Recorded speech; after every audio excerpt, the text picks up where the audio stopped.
Coming up today, the stock market rout continues on the back of the biggest reversal in 50 years, 104% tariffs on China, the backlash builds, what's going on with bond yields, oil continues to crater, and we're now in the biggest and most consequential economic war of our lifetimes that could spill over to something else. You came to the right place, folks. Let's go.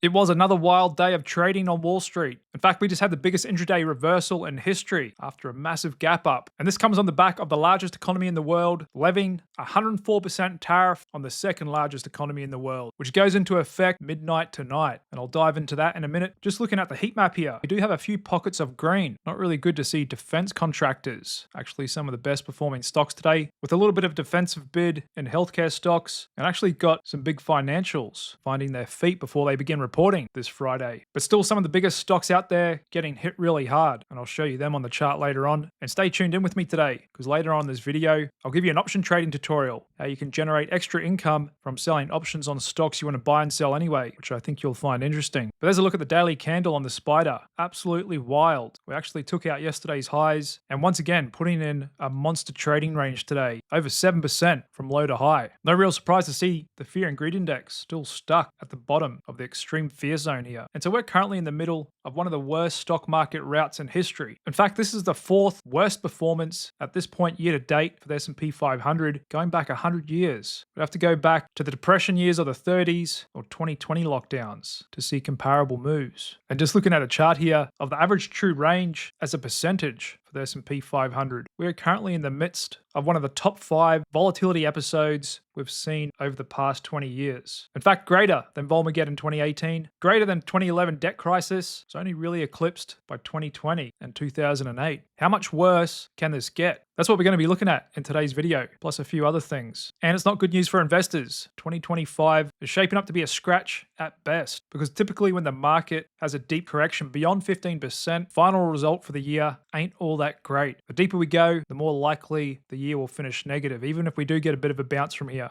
And credit markets are coming somewhat apart as well. Junk bond spreads jumping. That's a difference in yield from junk bonds over top of treasuries. The premium investors must be compensated for the risk of lending to more risky companies. And we can see that in the high yield bond ETF. It too experiencing massive volatility, now with a dividend yield just under 7%. And no surprise to see the odds of a recession sharply shot up this week. Prediction markets now pricing in almost 2/3 chance the US economy will contract this year for 2 consecutive quarters, the technical definition of a recession. And so markets are obviously whipsawing massively day to day, trying to get their hopes up. Got a big rally intraday yesterday on that fake news. We were going to get a 90-day pause on tariffs, came all the way back down. Once the market figured it out, that wasn't happening. Then we just heard from Treasury Secretary Scott Bessent say China's escalation was a big mistake after they responded in kind with slapping 34% tariffs on US goods as well, which the White House has received as being a massive insult. With Bessent going on to say the US holds a substantial advantage over China in this burgeoning trade war. What do we lose by the Chinese raising tariffs on us? We export 1/5 to them of what they export to us. And so I had some people say yesterday, these tariffs, I'm not sure if the president can come up with such a sophisticated strategy that I suggested they may be following, implying that he's kind of shooting from the hip. However, I think all of this is a lot more calculated than what we may realize. They've been planning this for months. Scott Bessent is a former hedge fund manager. He's been in finance for decades. He understands markets very well. He knew exactly what was going to happen from all this. And I believe they're just following their premeditated game plan. And as I've been saying, they're not messing around, playing hardball. They're not going to budge. China biting back just caused the White House to double down straight away, slapping another 50% tariff, taking them up to 104%. That is huge. That is extreme. We have never seen anything the likes of this, especially in the modern day global economy. The whole world's kind of gotten used to importing from China for many decades now, in which China's responded back, it will fight to the end. This is basically now a huge economic war, which unfortunately, looking back in history, can precede military conflicts as well. Because typically when countries are trading with each other, everyone's getting along, there's no need to fight each other. However, I believe these risks have been escalated going forward, with China now talking about banning Hollywood movies, which doesn't seem like a big deal, but just goes to show that each country is trying to cut each other off. US-Sino relations are at an all-time low. And we've got the world's 2 largest economic superpowers now locked into a massive fight. Any thoughts that these tariffs could be bluffs have gone out the window. And remember, it isn't actually the other countries that pay the tariffs. Tariffs are paid at the port of entry by importing companies. And they're going to be collecting all these new tariffs starting tonight. So further to my theory yesterday that the main goal of this extreme tariff strategy from the White House is to deleverage China, is to isolate them, is to take away their huge manufacturing export advantage, massive trade surpluses, make them pay a price for manipulating their currency for so many years, stealing Western technology and IP, forced technology transfers for any companies that have to operate in China. And so I can understand the strategy here of really putting the squeeze on China and slapping another 50% tariff, taking it up to 104%, because it achieves two things. It puts pressure on other low-cost countries not to do the same thing. It's a huge warning shot. These smaller countries are not as self-reliant as China. They're much more leveraged to the US economy. Being smaller, they can have bigger swings, more volatility, like small economies can have. And so they're already worried with the existing tariffs they've got on them. If they're thinking about biting back like China, they may face the same result as China, massive increase in tariffs. So I think this recent move by the White House just further incentivizes these other countries in the firing line to play ball, makes it even more likely now, in my opinion. A lot of these countries don't get along well with China, and China's trying to pressure them, both economically, politically, and militarily in the South China Sea as well, where they're trying to dominate this whole region. And the White House knows telling China what to do means they will do the exact opposite. Saying China made a big mistake, they better retract their tariffs. China's not going to bow down to the States. They're trying to take the lead on their own here. And they do have some leverage. They can bite back with Taiwan, which a lot of the developed world still relies on for advanced chip reduction, which they're trying to quickly deleverage from and bring it back to the States. Because you could kind of think of semiconductor chips as the new oil. 50 years ago, it was all about oil. These days, it's about chips. And so they've been doing their own backstopping themselves. They've got state-linked funds, national teams, trying to put a bid in their market, central bank opening the window, relaxing the grip on the currency, etc., trying to stabilize their markets. But as I said last Wednesday, when we got that shock of extreme global tariffs, the president pretty much dialed up the heat in the global room to the max temperature. It affects everybody. His bet others will throw in the towel first. Because although I think a global baseline 10% tariffs will remain in effect, maybe permanently, those higher reciprocal tariffs could be dialed down on Vietnam, Thailand, Malaysia, Indonesia to try and shift low-cost manufacturing mostly to them and incentivize the developed world to do less trade with China as they're on a path to overtake the States at some point. Unless this big gamble works, which I think it has a good chance of working for the States. But it's obviously coming at a huge price. Backlash is building at home. The pressure is going to be on the White House to get deals done quickly as well. We're hearing companies talking about starting lawsuits, trade groups, Wall Street bulls turning their back on this new policy pivot. Dan Ives saying it's a Category 5 price storm, saying this is the worst thing for US tech companies we've seen in years. Billionaire hedge fund manager Bill Ackman coming out with a different approach, suggesting they pause reciprocal tariffs for 90 days to allow for time for private negotiations, but also clarifying he still supports the president using tariffs to eliminate tariffs and other unfair trading practices from their trading partners, saying if other countries don't negotiate in good faith, the president can drop the hammer again. Ken Griffin as well, not supportive of this new policy move. He had just donated to the president on his campaign trail, saying if these tariffs stick, it's going to be a massive tax on America's middle class in the form of increasing prices. Even some Republican senators starting to scratch their head now, getting to a point where the White House can't lose much more political support, otherwise it's going to upend their entire game plan. And it's been rumored that the Treasury Secretary is prompting the president to be open for negotiations, or at least convey that to the media, because there's been a bit of back and forth, which was confusing, but I think I understand the strategy of that now too. They don't want to come out straight away and say, yeah, sure, let's negotiate. They're kind of pushing back and saying, we're not sure if we want to negotiate. Maybe we do leave the tariffs in there to kind of make the other side sweat it out and more likely to get a deal done, which I think is inevitable. As I was saying, maybe not with China, but with the other countries, the rest of the world, including the US, can't sustain these extreme tariffs permanently. It's just too big of a drastic change and would lead us not only into a recession, but maybe a depression.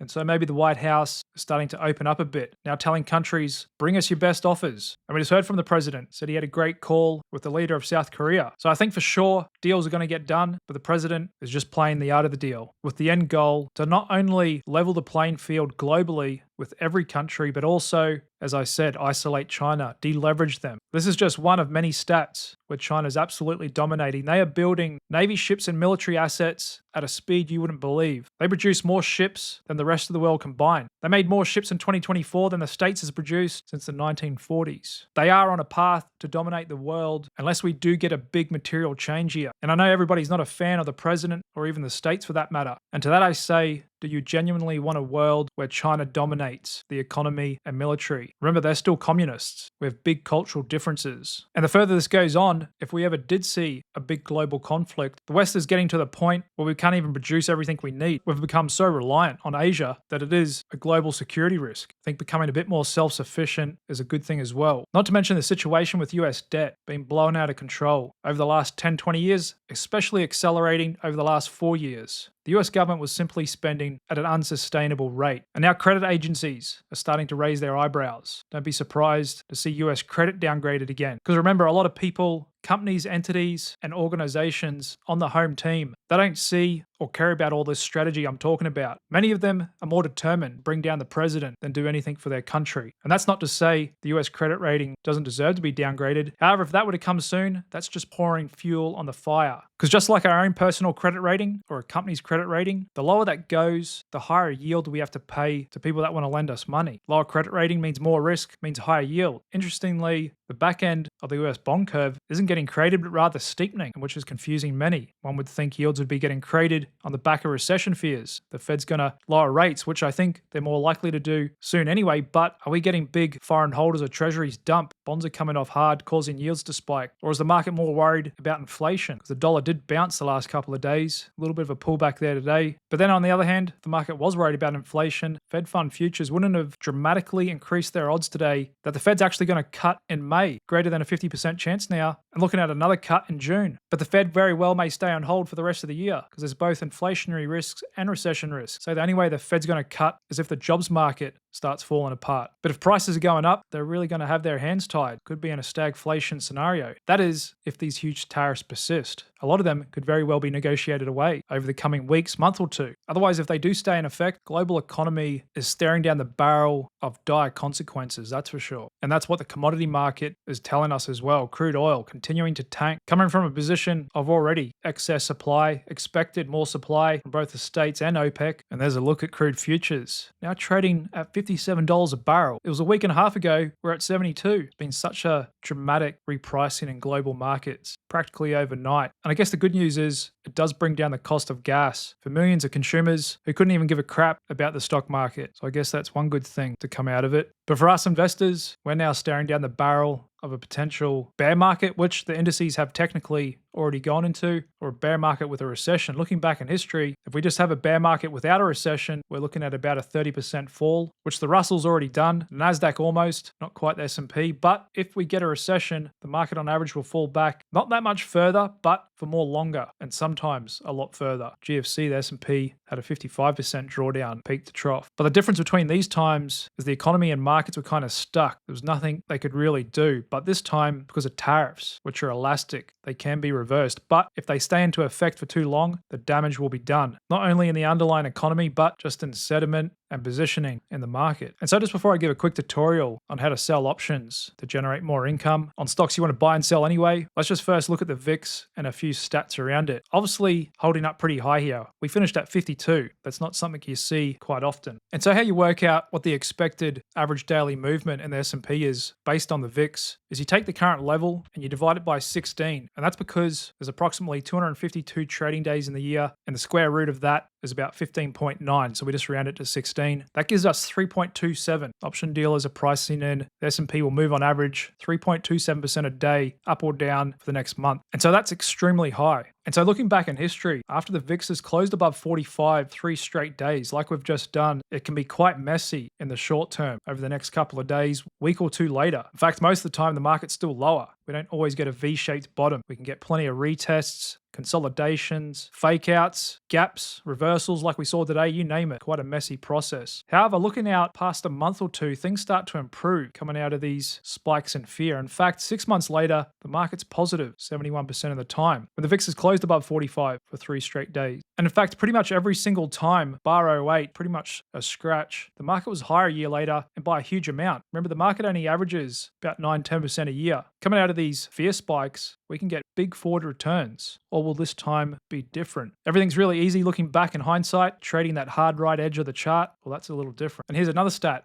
the biggest 3-day percentage declines and forward returns for the S&P. So we're up there in the top 10 worst 3-day periods we've ever seen, but all of them had positive 1-year and 3-year forward returns. Now, it's hard to imagine right at this point in time, as markets are absolutely crumbling apart, but we got a taste of it yesterday, what markets are really wanting. When we got that fake news of a potential 90-day pause on tariffs, the market ripped like crazy. Now, you can imagine if we do get the announcement of big blockbuster global trade deals coming, even if they don't include China, that could very well give us a V-shaped recovery. Then a year or two from now, this just becomes another stat in this graphic here. We're also just about as oversold as it can possibly get. Every single tech stock below its 50-day moving average. Looking back in history, every other time that's happened has been at or close to a low in the market. Pretty similar stats when greater than 80% of S&P 500 stocks close at 1-month lows. We were higher a year later, all bar 2 times coming out of '08. But the forward returns again are greater than average. And just look at that on my sector breadth table indicator. I've never seen the market so dramatically oversold. This is showing the percentage of stocks in each sector above the 5-day moving average, 20-day, 50, and 200-day. Pretty much every sector except health has pretty much every single stock below their 5-day MA.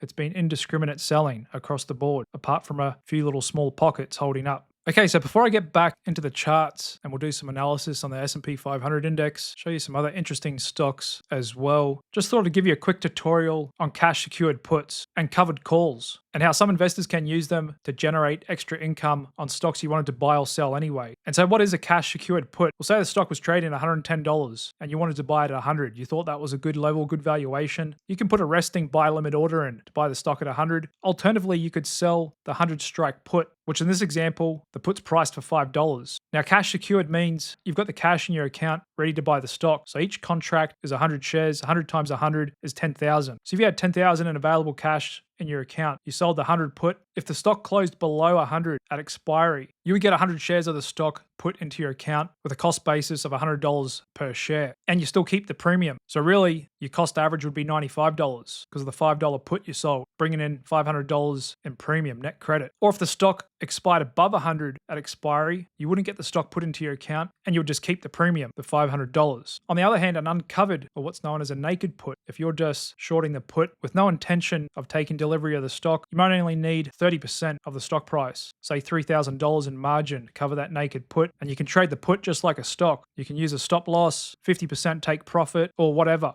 Okay, so let's say you took delivery of the stock at $100 a share, plus you kept $5 in premium on the put. Break even is now $95 a share. Let's say you wanted to do a quick swing trade, and if the stock went above $105 a share, you were happy to sell it. Again, you could leave a resting sell limit order, or you could do a covered call because you now own 100 shares from $100 per share. And so you could sell the 105 strike for say maybe $2 per share, which would bring in $200 in premium. If the stock expired above 105 at expiry, you would get the stock called away from your account and you still get to keep your premium, in which then your average sell would be 107. The price the stock was called away from, plus the call credit premium means you averaged about 107. And this is otherwise known as the wheel strategy, selling a cash secured put to get into the stock and selling a covered call to get out. And hence why it can be appealing to many investors, because you can get in and out of stocks without actually buying or selling the stock, just by selling cash secured puts and then covered calls once the stock's been put into your account. And this is something I'll occasionally do myself as well. If I like a stock at a lower price, I may just sell a put on it.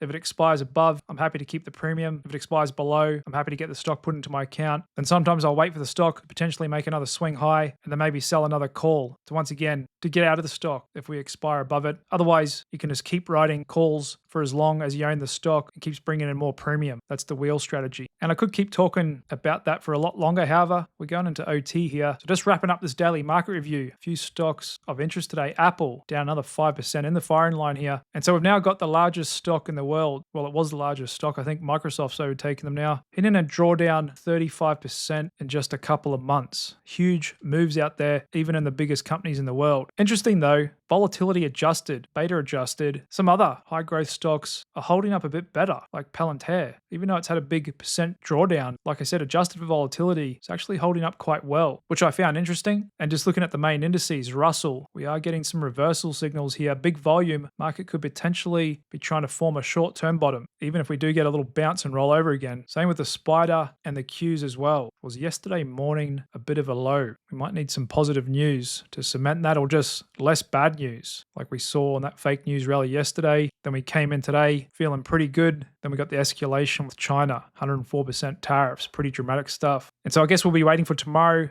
Is China going to bite back again, or are they going to back down? Might be becoming clear to them what the White House's strategy is here. The market's really going to be looking for any indication of big global trade deals going on, because if these extreme tariffs stick and the majority of the rest of the world starts retaliating instead of cooperating, then that's really not good. Kind of hard to not avoid a bear market and a recession. This is really swinging around day by day, and no doubt uncertainty and volatility is set to persist here. Once again, tomorrow with the VIX one day at a huge 73, volatility is super elevated. But that pretty much wraps up today's daily market review. Thanks very much for tuning in. As always, I'm interested to hear your thoughts. You're welcome to post a comment below this video, and let's see what tomorrow brings us, especially with CPI inflation. Could be the next wild card for the stock market to deal with. That's all for today, and I'll see you again this time tomorrow. Cheers.